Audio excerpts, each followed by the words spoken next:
मूर्ख होना अलग बात है और मूर्ख समझा जाना अलग। इसी के ऊपर एक कहानी सुनाती हूँ।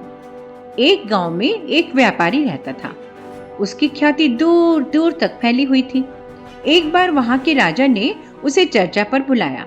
काफी देर चर्चा के बाद राजा ने कहा, महाशय, आप बहुत बड़े सेठ हैं, इतना बड़ा कारोबार है, पर आपका लड़का इतना मूर्ख क्यों है? उसे भी कुछ सिखाएं भला। उसे तो सोने चांदी में मूल्यवान क्या है इतना भी नहीं पता। कहकर राजा जोर से हंस पड़ा। व्यापारी को बहुत बुरा लगा।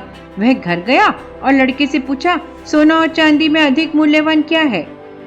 बिना एक पल भी गंवाए उसके लड़के ने कहा, पिताजी, सोना। तुम्हारा उत्तर तो ठीक है, फिर राजा ने ऐसा क्यों कहा?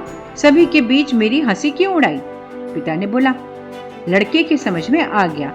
वह बोला, राजा गांव के पास एक खुला दरबार लगाते हैं जिसमें सभी प्रतिष्ठित लोगों को बुलाया जाता है, और यह दरबार मेरे स्कूल जाने के रास्ते में ही पड़ता है। मुझे देखते ही बुला लेते हैं।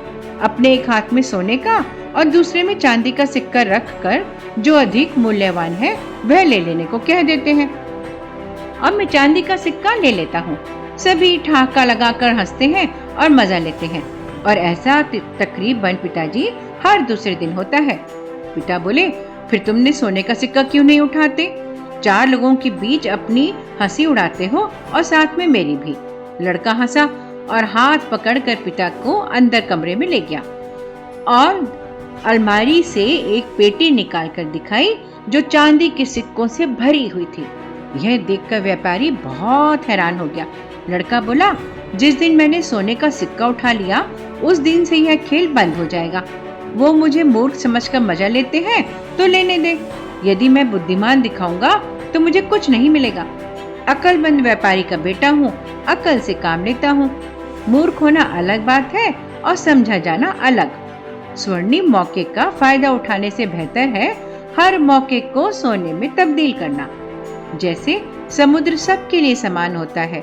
कुछ लोग पानी के अंदर टहल कर आ जाते हैं, कुछ मछलियां पकड़ लाते हैं और कुछ मोती चुन कर लाते हैं। तो समझे ना कि मूर्ख होना अलग बात है और मूर्ख समझा जाना अलग।